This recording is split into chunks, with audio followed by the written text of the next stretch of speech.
Olá, meus amigos, meu nome é Sidney. Eu vou ficar responsável por ministrar um curso de atualização em relação ao pacote anticrime. O pacote anticrime, que foi um projeto de lei inicial do ministro Sérgio Moro, mas que foi profundamente alterado, ele foi aprovado e sancionado pelo presidente da República no dia 24 de dezembro do ano passado, de 2019. E o pacote anticrime, ele alterou não só o Código Penal, como o Código de Processo Penal e várias legislações especiais.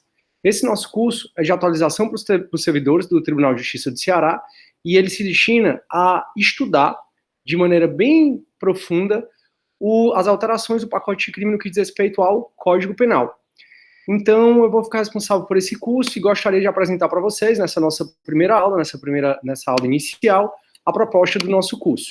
Para isso, eu vou compartilhar a tela do meu computador para mostrar aqui o arquivo para vocês.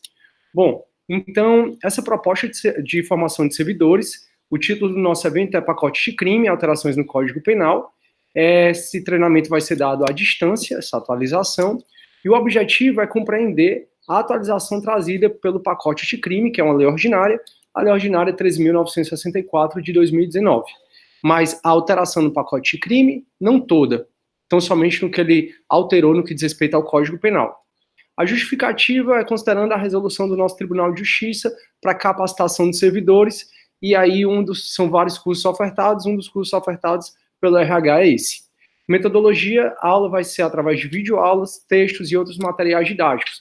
Então, sempre eu vou gravar uma videoaula explicando o assunto daquela aula, depois vão ter textos, seja textos oficiais, seja textos elaborados por mim, de atualização, e a gente sempre finaliza com um pequeno questionário, uma pequena avaliação para saber o que você conseguiu aprender disso. Público-alvo são estagiários e servidores do nosso Tribunal de Justiça, e esse é o nosso conteúdo programático. Então, nas primeiras aulas, a gente vai falar sobre o contexto do pacote de crime. Então, como é que ele foi gerado, esse projeto de lei? Depois que foi o projeto de lei enviado para o Congresso Nacional, tiveram profundas alterações. A gente estima que só 30% do projeto de lei inicial, que foi do Moro, foi aprovado. Depois que foi aprovado pelas duas casas do Congresso Nacional, primeiro a casa iniciadora, que é a Câmara dos Deputados, depois a casa revisora, que é o Senado Federal, foi para a sanção e veto do presidente da República, e o presidente da República ele vetou 25 itens do projeto de lei aprovado e profundamente alterado pelo Congresso Nacional. Então a gente vai estudar esses 25 vetos. Os vetos, todos eles foram motivados, como tinha que ser, e já chegaram ao Senado Federal, para o Senado Federal, junto com a Câmara dos Deputados, em sessão conjunta, decidir se vão ou não derrubar esses vetos. Então a gente vai conversar sobre todo esse contexto da aprovação da lei, sobre os vetos, e assim que a lei entrou em vigor, a vacatio legis dela foi de 30 dias, então ela foi sancionada dia 24 de dezembro de 2019, então ela entrou em vigor dia 23 de janeiro de 2020. Assim que ela entrou em vigor, 4 ADIs, 4 ações diretas de inconstitucionalidade, foram ajuizadas contra essa lei, e, por enquanto, o ministro Luiz Fux, substituindo o ministro Dias Toffoli, na presidência do STF, já que o Dias Toffoli estava de férias, ele, em sede cautelar, suspendeu algumas partes da lei. E a gente vai conversar um pouco sobre essa ADI.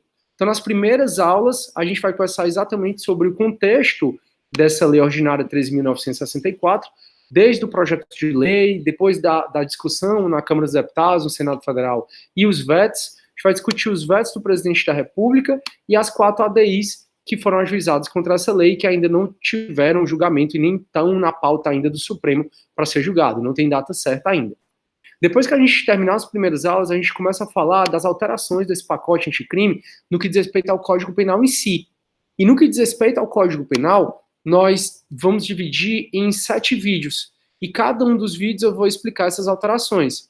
Primeiro, no que diz respeito à execução da pena de multa, que existia, né, uma discussão do Supremo se quando eu fosse condenado criminalmente a pagar pena de multa e eu não paguei, quem é que faria a execução dessa multa? É a Procuradoria do Estado? É a Procuradoria da Fazenda Nacional, no âmbito federal, e do Estado, no âmbito estadual? É o Ministério Público? E aí o pacote de crime resolveu isso. Tempo de cumprimento de pena privativa de liberdade, tempo máximo, que era de 30 anos, passou para 40. Os requisitos do livramento condicional, que foram inseridos mais alguns requisitos para o livramento condicional, a gente vai discutir o que é isso. Foram trazidas novas causas impeditivas da prescrição antes do trânsito em julgado.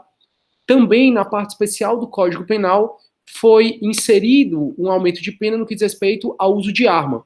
Então, eu vou roubar e eu utilizo arma branca, arma de uso permitido, arma de uso restrito. O pacote de crime, ele melhorou a redação antiga que foi trazida em 2018, que eu vou explicar para vocês. Em 2018, o legislador meio que deu uma complicada nesse aspecto do roubo com causa de aumento de pena pela utilização da arma. Também foi mudada a ação penal no crime de estelionato. Estelionato sempre foi um crime de ação penal pública incondicionada. Agora, como regra, é um crime de ação penal pública condicionada à representação, salvo algumas exceções, a gente vai discutir sobre isso. E, finalmente, o aumento da pena do crime de concussão, porque, antigamente, a pena do crime de concussão, que acaba sendo, na teoria, mais grave do que a corrupção passiva, a pena do crime de concussão era menor do que a corrupção passiva. Agora o legislador, pelo menos, equiparou a pena dos dois crimes. Eu vou conversar sobre isso com vocês. E aí, dito isso, dito quem é o público-alvo, dito qual é o objetivo e a justificativa do nosso curso, dito o conteúdo programático do nosso curso, que você está vendo que vai ser bem bacana, quem sou eu, né? Aqui são meus dados, inclusive meu telefone particular, caso você precise, eu tenho um WhatsApp nesse número. Sou servidor e por isso eu tenho também um e-mail funcional, é 8863@tjce.jus.br, e aqui é o meu mini currículo. Eu tenho graduação em Direito, 2 especializações, mestrado e doutorado em Direito, e fiz pós-doutorado fora. Eu fiz um estágio pós-doutoral na Polônia, uma oportunidade que eu tive de dar aula em vários outros países. Então, eu dei aula em 7 países diferentes, foi uma oportunidade fora do comum, muito rica para o meu currículo. Além disso, em Fortaleza, eu sou professor de 2 instituições de ensino superior, tanto a Unifor, Universidade de Fortaleza, como a Unicet. Eu ensino nessas 2 instituições, na graduação dessas 2 instituições, e também sou oficial de justiça, sou servidor como vocês, e aí é um prazer estar aqui falando para colegas. Estou inteiramente à disposição. Se por acaso não tiver deixado claro algum item para vocês, vocês podem com certeza, vou voltar aqui, vocês podem com certeza entrar em contato comigo, já mostrei meu telefone, caso você precise, pelo WhatsApp. E espero vê-los em breve, né, pessoalmente, espero conhecê-los pessoalmente em breve, e espero daqui a pouco estar assistindo um curso que vocês possam fazer para os demais servidores também. Tá bom? Pois foi um prazer conhecê-lo, esperem que gostem do curso. O curso são 20 horas de curso, acho que vai ser bem proveitoso, bem bacana. Estou à disposição, fiquem com Deus, tudo de bom.